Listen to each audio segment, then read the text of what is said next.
ভাবুন তো, একজন ভাইয়ের সামনে যদি তার পুরো পরিবারকে নির্মমভাবে শেষ করে দেওয়া হয় আর সে কিছুই করতে না পারে, তাহলে কি হয়? কিন্তু যখন সেই মানুষটাই আবার উঠে দাঁড়ায়, তখন সে আর মানুষ থাকে না, এক ভয়ঙ্কর ঝড় হয়ে ফিরে আসে। এই গল্পে আছে যন্ত্রণা, বিশ্বাসঘাতকতা আর প্রতিশোধের আগুন, যা সব কিছু পুড়িয়ে ছাই করে দেয়। ছবির নাম মার্কো।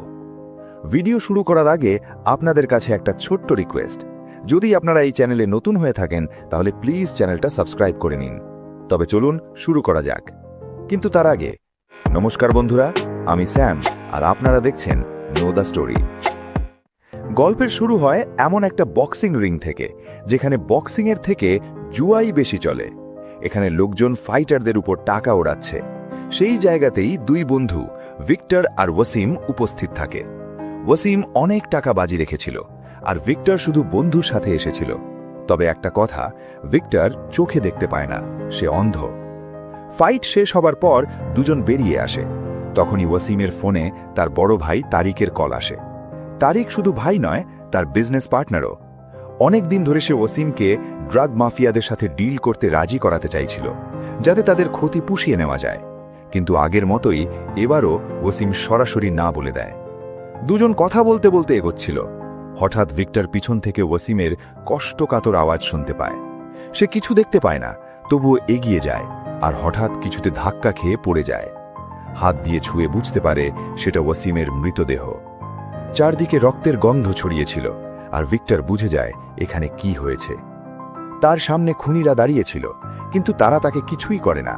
হয়তো তারা ভেবেছিল একটা অন্ধ মানুষ কী বা করতে পারবে, কিন্তু তারা জানত না ভিক্টরের ইন্দ্রিয় কতটা তীক্ষ্ণ। সে গাড়ির মডেল পর্যন্ত মনে রাখে, ল্যান্ড রোভার ডিফেন্ডার। ভিক্টর পুলিশকে সব কিছু জানায়। পুলিশ সন্দেহ করে যে হয়তো তারিকও এতে জড়িত, কিন্তু জিজ্ঞাসাবাদ করলে সে সব অস্বীকার করে। কবর দিতে নিয়ে যাবার সময় একটা গাড়ি আসে। ভিক্টর শব্দ আর গন্ধ থেকেই বুঝে যায় এরা সেই লোক, তাদের লিডার রাসেল, যে গিয়ে সরাসরি তারিককে জড়িয়ে ধরে। এখানেই পরিষ্কার হয়ে যায় তারিক আর রাসেল মিলে ওয়াসিমকে খুন করেছে। ভিক্টরও সব বুঝে যায় আর তৎক্ষণাৎ তার গার্লফ্রেন্ড ঈশাকে ফোন করে সব বলতে যায়। কিন্তু তার আগেই রাসেলের লোকজন তাকে কিডন্যাপ করে নিয়ে যায়। নিজেদের ডেরায় নিয়ে যে রাসেল জানায় ওয়াসিমকে তার নিজের ভাই তারিকই মারিয়েছে, কারণ তারা তাদের ড্রাগ ব্যবসার পথে বাধা হয়ে দাঁড়িয়েছিল। ভিক্টর রেগে গিয়ে হুমকি দেয় যে সে সব পুলিশকে জানিয়ে দেবে, কিন্তু রাসেল তাকে আর সুযোগ দেয় না। তাকে এক ভয়ঙ্কর অ্যাসিডের ট্যাঙ্কে ফেলে দেয়, যেখানে ভিক্টর জীবন্ত পুড়ে মারা যায়, আর সেই মৃত্যুর ভিডিও রেকর্ড করা হয়। এরপর রাসেল তার বাবা টনির কাছে যায়, যে একজন বড় গ্যাংস্টার এবং পুরো গ্যাংয়ের বস। টনি আদেশ দেয় যেন ভিক্টরের দেহ চিনতে না পারা যায়, কিন্তু ঈশার মিসিং কমপ্লেনের ভিত্তিতে কয়েকদিন পর পুলিশ সেই দেহ খুঁজে পায় এবং নিশ্চিত হয় যে সেটাই ভিক্টর। এবার আসে এক বড় টুইস্ট। পুলিশ জানায় ভিক্টর দেখতে সাধারণ হলেও তার পরিবার মোটেও সাধারণ নয়। তার ভাই জর্জ পিটার একজন বড় গ্যাংস্টার, আর আরেক ভাই মার্কো, যে সবচেয়ে ভয়ঙ্কর। জর্জ সবাইকে কড়া নির্দেশ দেয় যেন মার্কোকে কিছু জানানো না হয়, কারণ সে যদি জানতে পারে তাহলে কি করবে তা কেউই আন্দাজ করতে পারবে না। ভিক্টর ছিল মার্কোর সবচেয়ে প্রিয়। আসলে মার্কো তাদের নিজের ভাই ছিল না, তাদের বাবা তাকে রাস্তা থেকে এনে নিজের ছেলের মতো বড় করেছিলেন। তারপর থেকেই জর্জ আর ভিক্টর তাকে নিজের ভাইয়ের মতোই ভালোবাসত, আর মার্কো কখনো তাদের গায়ে আঁচ পড়তে দেয়নি। এক পুরনো ঘটনায় যখন জনি নামে এক গ্যাংস্টার জর্জের ভাইকে কিডন্যাপ করে 4 কেজি সোনার দাবি করে, তখন সবাই ভেবেছিল ভিক্টরকে ধরে নিয়ে গেছে, কিন্তু আসলে সেটা ছিল মার্কো। তাকে একটা খাঁচায় বন্দি করে দুটো হিংস্র কুকুরের সাথে রাখা হয়েছিল, কিন্তু মার্কো একাই দুটো কুকুরকে মেরে ফেলে আর খাঁচা ভেঙে বেরিয়ে আসে। তারপর যারা তার সামনে আসে সবাইকে সে শেষ করে দেয়। এতটা হিংস্র হওয়ার পরেও ভিক্টরের সামনে মার্কো ছিল একদম আলাদা মানুষ। তার কাছে ভিক্টরই ছিল সবচেয়ে প্রিয়। আর এখন যখন ভিক্টরের মৃত্যুর খবর তার কানে পৌঁছায়, তখন তার ভেতরের আগুন জ্বলে ওঠে। সে সবার সামনে শপথ করে খুনিদের আগুনে পুড়িয়ে ছাই করে দেবে। সেই সময় রাসেলও সেখানে বসেছিল, কিন্তু মার্কো কিছুই জানত না। কবরের পর জর্জ তাকে থামানোর চেষ্টা করে, এমনকি রাগের মাথায় বলে বসে, তুই আমাদের আসল ভাই না। কিন্তু এসব কথায় মার্কোর কিছু যায় আসে না। তার কাছে ভিক্টরি ছিল তার রক্ত, আর সে প্রতিশোধ নিয়েই ছাড়বে। অন্যদিকে টনি আর রাসেলের গ্যাং জর্জের গ্যাংয়ের বিজনেস পার্টনার। এক মিটিংয়ে টনি রাসেলকে পরিচয় করিয়ে দিয়ে বলে সে ভিক্টরের খুনের তদন্ত করবে। মানে খুনি নিজেই তদন্ত করবে। ঠিক তখনই মার্কো এসে বলে সে নিজেই খুনিদের খুঁজে বের করবে আর তাদের মৃত্যুর থেকেও ভয়ঙ্কর শাস্তি দেবে। এবার টনির গ্যাংয়ের মাথায় হাত পড়ে যায়। জর্জকে সামলানো সহজ, কিন্তু মার্কোকে নয়। সামান্য ভুল মানেই শেষ। এদিকে টনি জর্জকে নিজের ফাঁদে ফেলে আর নিজের শত্রুদের জর্জের শত্রু বানিয়ে দেয়। রাগ আর নেশায় জর্জ একের পর এক মানুষ মারতে থাকে, কিন্তু মার্কো নিজের মতো তদন্ত চালিয়ে যায়। সে জানতে পারে ভিক্টরকে হাইড্রোফ্লোরিক অ্যাসিড দিয়ে মারা হয়েছে, আর তার সন্দেহ হয় ওয়াসিম আর ভিক্টরের খুন একে অপরের সাথে জড়িত। এদিকে টনির গ্যাং মার্কোকে ভয় পেতে শুরু করে, বিশেষ করে তারিক। টনি তাকে হুমকি দেয় যদি সে সত্যি বলে ফেলে তার পরিণতি ভয়ঙ্কর হবে। একদিন মার্কো নিজেই তারিককে জিজ্ঞাসাবাদ করে। তারিক মিথ্যে বলে সে নাকি ভিক্টরকে শেষবার ওয়াসিমের কবরে দেখেছিল, কিন্তু যখন মার্কো তার সাথে ওয়াসিমের সম্পর্ক নিয়ে প্রশ্ন করে সে ভয় পেয়ে যায়। মার্কো পরিষ্কার বলে ওয়াসিম আর ভিক্টরের খুনের মধ্যে যোগ আছে, আর খুব শিগগিরই খুনি তার সামনে আসবে। এরপর মার্কো সোজা সেই বেটিংয়ের বক্সিং রিংয়ে যায় যেখানে ওয়াসিম যেত। সেখানে ম্যানেজার জেমস তাকে ফাইটের চ্যালেঞ্জ দেয়, কারণ রাসেল আগেই জেমসকে নিজের দলে টেনে নিয়েছিল। আর এখান থেকেই শুরু হয় আসল খেলা। সামনে মার্কো আর পেছনে পুরো আন্ডারওয়ার্ল্ডের চক্রান্ত। এবার গল্পটা আরেকটা ভয়ঙ্কর মোড় নেয়। রাসেল আগেই জেমসকে বলে রেখেছিল মার্কো সেখানে আসা মাত্র তাকে এমন একজন লোকের কথা বলতে যার সঙ্গে রাসেলের দূর দূর পর্যন্ত কোনো সম্পর্ক নেই। প্ল্যানটা ছিল খুবই সহজ, মার্কোকে ভুল পথে ঘুরিয়ে দাও যাতে সে কখনোই আসল খুনির কাছে পৌঁছতে না পারে। মার্কো রিংয়ে ঢুকতেই জেমস তাকে ফাইটের জন্য উস্কাতে শুরু করে, আর তারপর মার্কো জেমসকে এতটাই ভয়ঙ্করভাবে মারতে থাকে যে জেমসের লোকেরা একসাথে হয়েও মার্কোর কিছুই করতে পারে না। যখন জেমস পুরোপুরি ভেঙে পড়ে তখন মার্কো তাকে জেরা করতে শুরু করে, আর প্ল্যান মতোই জেমস একটা নকল লোকের বর্ণনা দেয় যাতে তাকে খুঁজতে গিয়ে মার্কো শুধু সময় নষ্ট করে।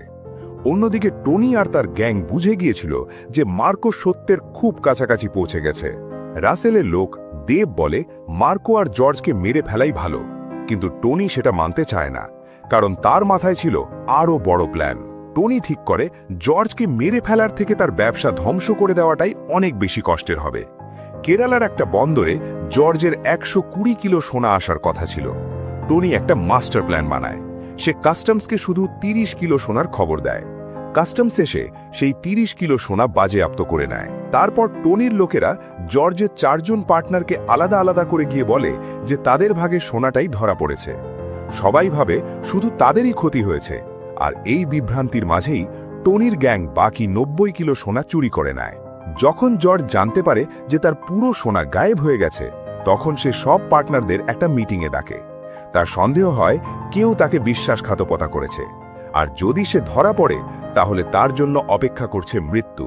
মিটিং শেষ হবার পর যখন জর্জ নিজের গাড়িতে ওঠে, তখন রাসেলের লোক দীপ চুপি চুপি সেই গাড়িতে ঢুকে পড়ে। তারপর সে সত্যিটা বলে ফেলে, কাস্টমসকে খবরটা সেই দিয়েছিল। এটা বলেই সে জর্জের ওপর একের পর এক ছুরির আঘাত করতে থাকে আর তাকে মৃত্যুর মুখে ফেলে রেখে পালিয়ে যায়। কিন্তু ভাগ্য জর্জের পাশে ছিল।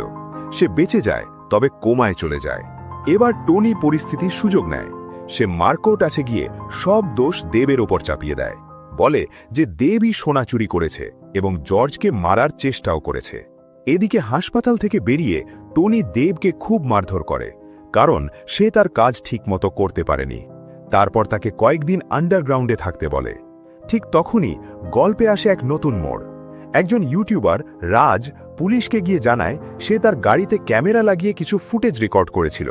সে ড্রাগস চক্র ফাঁস করার জন্য একটা স্টিং অপারেশন চালাচ্ছিল, আর সেই ক্যামেরাতেই স্পষ্টভাবে ধরা পড়েছে কিভাবে রাসেলের গ্যাং ওয়াসিমকে কিডন্যাপ করেছিল। রাজ সেই ফুটেজ ইন্সপেক্টর অশোকের হাতে তুলে দেয়। অশোক তার সিনিয়রের কাছে যায়, কিন্তু সেই অফিসার সব প্রমাণ নষ্ট করে দেয় এবং সরাসরি টনিকে খবর দিয়ে দেয়, কারণ সে আগেই টনির কাছ থেকে টাকা খেয়েছিল। এরপর টনির লোকেরা অশোককে মেরে ফেলে আর রাজকেও কিডন্যাপ করে খুন করে দেয়, মানে সব প্রমাণ আবার শেষ হয়ে যায়। তবে মারা যাওয়ার আগে অশোক একটা চাল চেলেছিল। সে একটা পেন ড্রাইভ জর্জের ফ্যামিলি ডাক্তার সেবাস্টিয়ানের হাতে দিয়ে যায়। যখন জর্জের জ্ঞান ফিরে আসে, সেবাস্টিয়ান সেই পেনড্রাইভটা তাকে দেয়। ভিডিওটা দেখেই জর্জের পায়ের তলা থেকে মাটি সরে যায়। সেখানে স্পষ্ট দেখা যাচ্ছে রাসেলের গ্যাং ওয়াসিমকে হত্যা করছে। জর্জ তৎক্ষণাৎ মার্কোকে ফোন করে সব জানায়, কিন্তু তখন মার্কো নিজেই রাসেলের সঙ্গে গাড়িতে ছিল। কল শেষ হতেই রাসেল পিছন থেকে মার্কোর উপর আক্রমণ করে এবং তাকে গুরুতরভাবে জখম করে।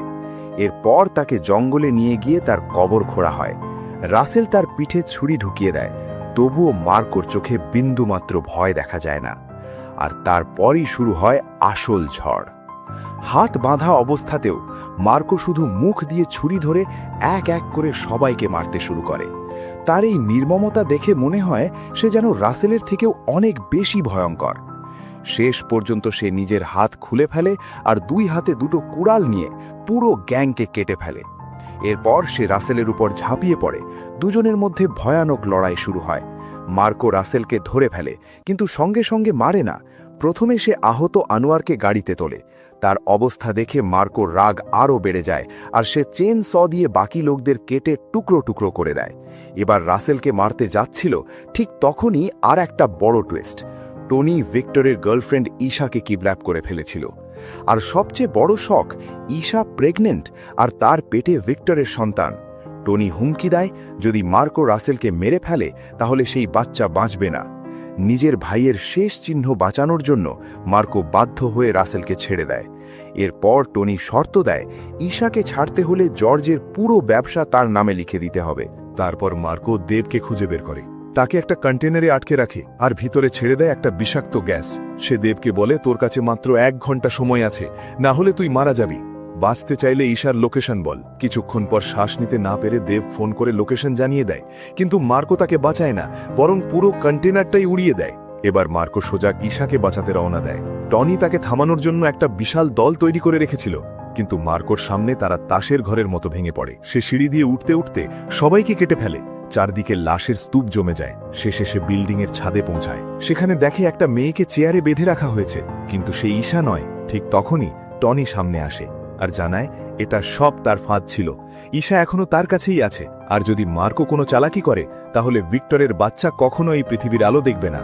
বাধ্য হয়ে মার্কো আর জর্জ সিদ্ধান্ত নেয় এখন টনির সঙ্গে ডিল করা ছাড়া উপায় নেই। আর সেই ডিলের জন্যই মার্কো নিজে রাসেলের কাছে যায়, হাতে একটা ব্রিফকেস নিয়ে, যার মধ্যে টনির কথা মতো সব লিগ্যাল ডকুমেন্ট থাকে। কিন্তু রাসেল যখন সেই ব্রিফকেস খোলে, ভেতরে যা দেখে তাতে তার মাথা ঘুরে যায়। সেখানে ছিল তার নিজের বাবা টনির কাটা হাত। মার্কো ঠান্ডা গলায় বলে, ঈশাকে ছেড়ে দাও, তাহলে টনির লোকেশন বলে দেব। বাবাকে বাঁচানোর জন্য রাসেল বাধ্য হয়ে ঈশাকে ছেড়ে দেয়। মার্কো ঈশাকে নিয়ে চলে যায় আর যাওয়ার সময় টনির লোকেশন পাঠিয়ে দেয়। রাসেল তার দলবল নিয়ে সেখানে পৌঁছে দেখে টনি একটা চেয়ারে বাঁধা আর তার মাথার ওপর অ্যাসিড ভর্তি একটা কন্টেইনার ঝুলছে। সেটার সাথে এমন একটা মেকানিজম জুড়ে রাখা যেখানে সামান্য নড়াচড়াতেই হয় অ্যাসিড পড়বে, নয়তো গুলি চলবে। খুব সাবধানে রাসেল সেই ফাঁদ নিষ্ক্রিয় করে। মনে হয় টনি বেঁচে গেল, কিন্তু ঠিক তখনই তাদের একজন দরজা খুলতেই চেয়ারের নিচে রাখা বোমা সক্রিয় হয়ে যায়। পরের মুহূর্তেই এক ভয়ানক বিস্ফোরণ, আর টনি টুকরো টুকরো হয়ে যায়। নিজের বাবার এই মৃত্যু দেখে রাসেল সম্পূর্ণ পাগল হয়ে যায়। অন্যদিকে মার্কো ঈশাকে নিয়ে জর্জের কাছে ফিরে আসে। জর্জ বলে ঈশাকে মারিয়ার সাথে নিরাপদ জায়গায় পাঠাতে হবে, কিন্তু মার্কো কাউকে ছেড়ে যেতে চায় না, তাই সবাই একসাথেই বাড়িতে থাকে। এদিকে টনির মৃত্যুর পর রাসেল তার ভাই সাইরাসের কাছে যায়। এই সাইরাস কোনো সাধারণ গ্যাংস্টার নয়, সে এক জীবন্ত কসাই। মানুষ কেটে ফেলা যেন তার নেশা। টনির মৃত্যুর খবর শুনেই সাইরাস শপথ নেয় মার্কোর পুরো পরিবারকে শেষ করে দেবে। সেই রাতেই ঈশার হঠাৎ লেবার পেন শুরু হয়। বাইরে নিয়ে যাওয়া ঝুঁকিপূর্ণ বলে জর্জ ঠিক করে বাড়িতেই ডেলিভারি হবে।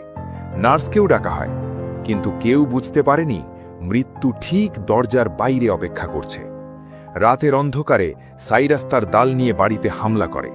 প্রথমেই পুরো বাড়ির বিদ্যুৎ কেটে দেয়। চারিদিকে অন্ধকার নেমে আসে। জর্জ সঙ্গে সঙ্গে মার্কোকে বলে, সবাইকে নিরাপদে নিয়ে যাও। মার্কো সবাইকে একটা ঘরে বন্দি করে দেয় আর মারিয়াকে আলমারির ভিতর লুকিয়ে রাখে। এরই মধ্যে সাইরাসের লোকেরা বাড়ির ভিতরে ঢুকে পড়ে। অন্ধকারের সুযোগ নিয়ে জর্জ ছুরি আর বন্দুক দিয়ে অনেককে মেরে ফেলে, কিন্তু শেষে সাইরাস গ্রেনেড ছুঁড়ে দরজা উড়িয়ে দেয়। এবার পুরো গ্যাং বাড়ির ভিতরে ঢুকে পড়ে। মার্কো বাধা দিতে গেলে একজন তাকে ধরে ফেলে, আর সাইরাস জর্জের উপর আক্রমণ করে, তাকে গুরুতর জখম করে ফেলে। এরই মধ্যে মারিয়া আলমারির ভেতর থেকে একজনকে গুলি করে দেয়, আর সেই সুযোগেই মার্কো নিজেকে ছাড়িয়ে নিতে পারে। কয়েকজনকে মেরে সে মুক্ত হলেও ঠিক তখনই সামনে এসে দাঁড়ায় সাইরাস। আর তারপরেই শুরু হয় এক ভয়ঙ্কর নির্যাতন। সাইরাস মার্কোকে এমনভাবে মারতে থাকে যে সে রক্তে ভেসে যায়। তার হাতে ছুরি ঢুকিয়ে দেওয়া হয়, কিন্তু এটা তো শুধু শুরু ছিল। অন্যদিকে রাসেল আর তার গ্যাং জর্জের পুরো পরিবারকে একে একে নির্মমভাবে হত্যা করতে শুরু করে, আর এই সব কিছুই ঘটে মার্কোর চোখের সামনে। এরপর সাইরাস নিজেই ঈশাকে সেই অবস্থাতেই খুন করে ফেলে এবং তার পেট থেকে বাচ্চাটাকে বের করে নেয়। তারপর মারিয়াকেও মার্কোর সামনে হত্যা করা হয়। কিন্তু সাইরাস মার্কোকে মারে না। সে তার কাছে এসে বলে, তোকে মারা খুব সহজ ছিল, কিন্তু তুই এখন যে যন্ত্রণা পাচ্ছিস সেটা মৃত্যুর থেকেও অনেক বেশি ভয়ঙ্কর। এই কথা বলে সে রাসেলকে নিয়ে সেখান থেকে চলে যায়, আর সাথে করে নিয়ে যায় ভিক্টরের সদ্য জন্মানো সন্তানকে। মার্কো শুধু সব কিছু দেখতে থাকে, ভিতর থেকে ভেঙে পড়ে, কিন্তু তবুও বেঁচে থাকে। জর্জ তার শেষ নিঃশ্বাসে মার্কোকে বলে, সব কিছুর বদলা নিস। আর তারপর সেও মারা যায়। ঠিক এখান থেকেই জন্ম হয় এক নতুন মার্কোর। এবার সে আর মানুষ নয়, একেবারে রাক্ষস হয়ে ওঠে। একটা ট্রেন্ড কুকুরের সাহায্যে সে সাইরাসের লোকেশন খুঁজে বের করে।